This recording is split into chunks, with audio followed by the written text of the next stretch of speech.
গেথে রেখেছি প্রেমের মালা, ইয়া রাসূলুল্লাহ ইয়া হাবিবাল্লাহ, ইয়া রাসূলুল্লাহ ইয়া হাবিবাল্লাহ, ইয়া রাসূলুল্লাহ।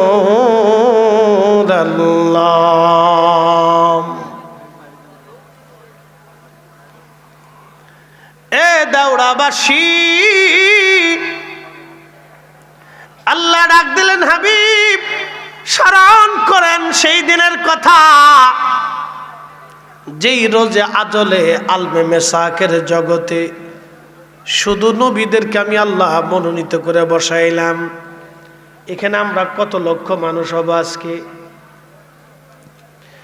1 লক্ষ তো অবশ্যই হব না। আমরা খুব অল্প সংখ্যক, শতভাগ করলে 1 ভাগ হতে পারি, অথবা প্লাস মাইনাস। ঠিক আছে না ভাই? বন্ধু খুব মনোযোগ দিবেন। আল্লাহ রাব্বুল আলামিন 1,24,000 নবীদেরকে আল্লাহ বসাইলেন, মনোনীত করলেন।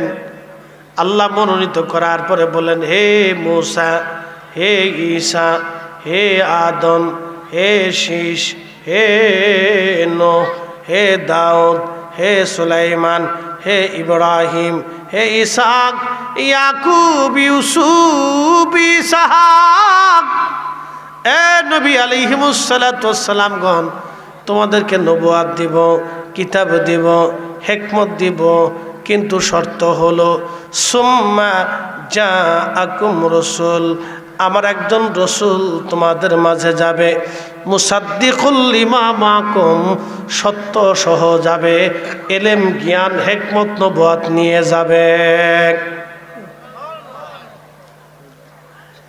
এ নবীরা, আমার এই নবী যাবে, আমার এই রসুল আমার নবীকে দেখায় সেই দিন আল্লাহ বলে, রে তোমাদেরকে নবুয়াত দিব, কিতাব দিব, হিকমত দিব, মুজিজা দিব, কিন্তু আমার এই রসুল যাবে, আমার এই রসুল, আমার এই রসুল, আমার এই রসুল, আমাদের নবী, আমাদের নবী, আমাদের নবী রাহমাতুল লিল আলামিন, উনি আগে থেকেই সম্মানিত, আগে থেকেই সম্মানিত, নতুন করে ওনাকে সম্মানিত বলা লাগবে না, উনি আগে থেকে সম্মানিত। উনার সম্মানে চুল পরিমাণ কেউ যদি গুস্তাখি করে, বুঝতে হবে সব শয়তানের দালাল।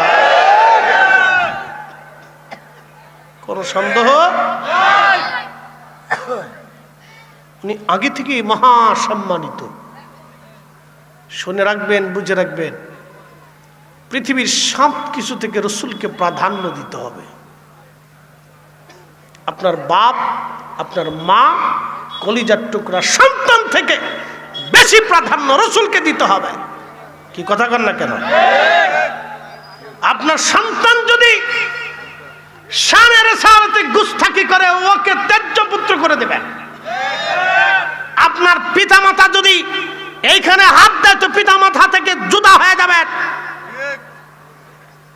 কথা ক্লিয়ার, কোনো ভেজাল নাই। তো খুব মনোযোগ দিবেন। আল্লাহ ডাকতে বললেন, এ নবীরা, সম্মানিত করব তোমাদেরকে, কিন্তু আমার এই রাসূল তোমাদের মাঝে যাবে, লা তুমিনুন্না বিহি, তোমরা এই নবীর উপরে ঈমান আনবা, তোমরা